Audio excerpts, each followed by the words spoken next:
everyone! In this video we continue to look at the demo stand.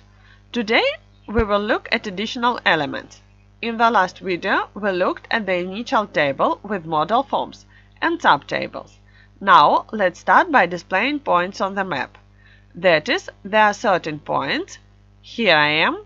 That is, this geolocation has worked. There may be some additional filters for these points.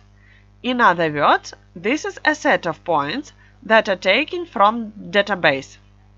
And here we can enter them accordingly. Let's see how this is implemented inside. This is also the same table in general, as we discussed in the last video, but it has certain features. The key features are in getItems. First, this is the type of display in your map. Specify or not specify the user. That is me. If geolocation determines accordingly, look, I should be here, and my icon will be visible. Which icon to display for this user? That is, in this case, my icon is like this. Here I don't remember what it means.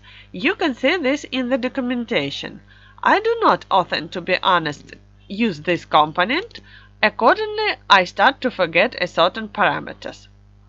The key point here is to set the point themselves. That is, here is our initial result. In this case, it has a strictly defined format. It must have exactly this format.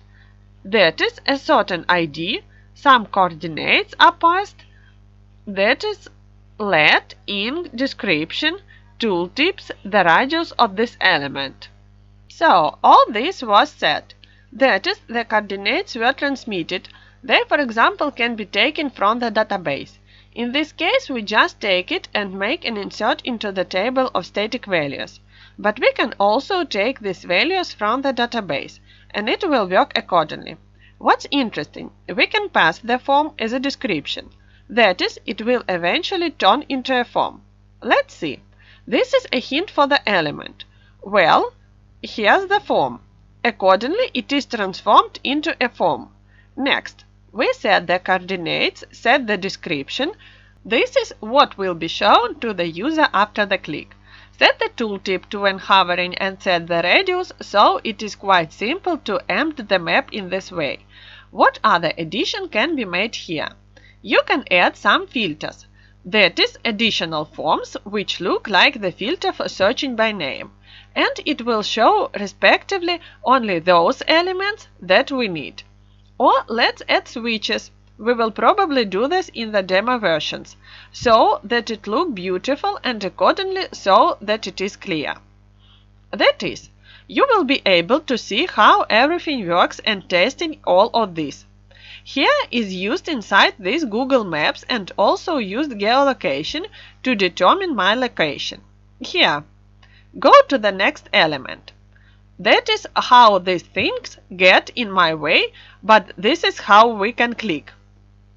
Here are all the fields, all the types of fields that the form has, about 30 of them. Here they are listed accordingly. This is a string, some checkboxes, one checkbox, a single one. When we have a certain attribute, the answer yes or no. This is essentially a multiply choice list. And this is respectively is just a checkbox.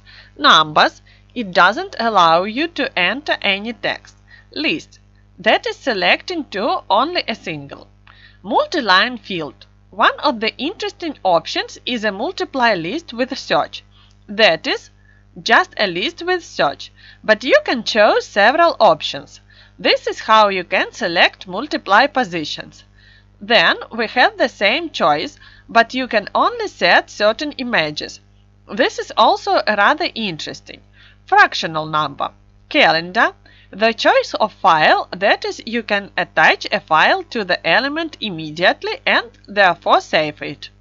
The choice of ratio, that is, we select one of these elements. Then, there are various HTML5 fields, for example, entering the time, entering the phone. I use this format. It can be changed via get layers. That is, it is a set. We can enter the URL for a week. So, well, here it is also clear, HTML5. Then we have two editors, one light and the second not light. It is possible to highlight the code inside this editor. Used Tina HCE, that is the editor, and use Code Mirror editor to edit some scripts. This SQL script, you see it is highlighted. That is JS editor, and this is HTML editor and CSS editor. That is indicate respectively deeper, and you can edit these fields.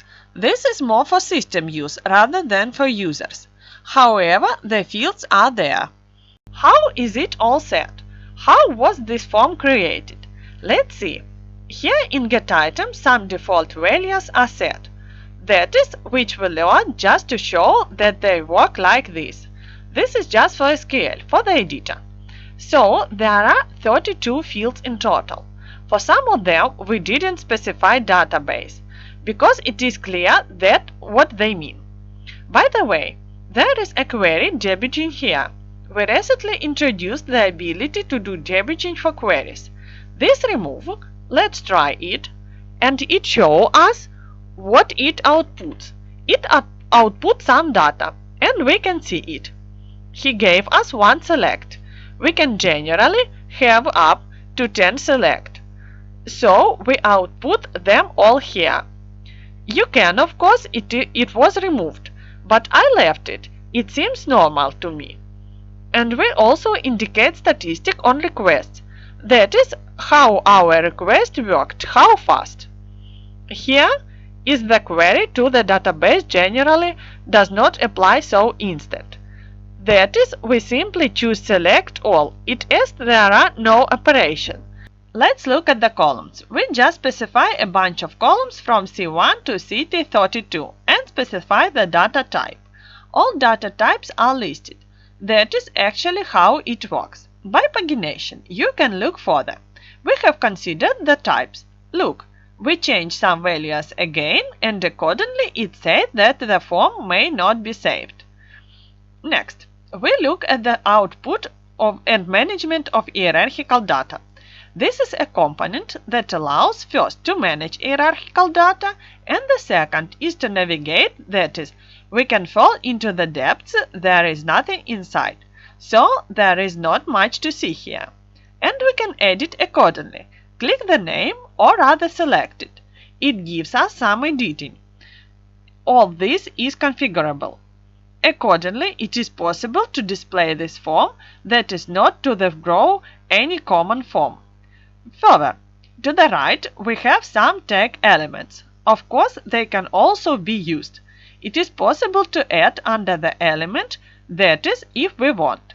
We don't have something saved somewhere, and he tells us what we need to be saved.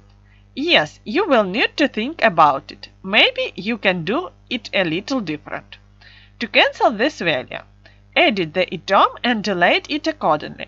This is a component that allows you to display a certain hierarchical and manage it.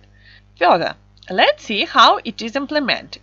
Accordingly, here it is tested the catalog again. Here is snippet AC3 cotton data catalog. And accordingly, here we need to implement some kind of stored procedure, mapping. That is, it is also standard. It has a set of selector, in this case 2. Here is the first set of settings. That is common. The second specifies that we will issue. That's actually how it happens. It has a standard appearance and it has standard fields. And you just need to set these fields correctly. And it will work accordingly, like that. Here it is more or less clear. Moving on, we have a procedure of creating the item. That is, when we make a plus sign, we pressed. Again, the procedure is created by default. It is one of the bases of the example of procedure. That is some kind of business logic. It can vary for the project, but it is changing under the project are created, respectively, then it can be developed to complement. So rename item, delete item, It's just stored procedure, executing of certain action associated with this field. We'll look at the following element in the next video. That is all. If you have any questions, please write to us. Thank you for attention.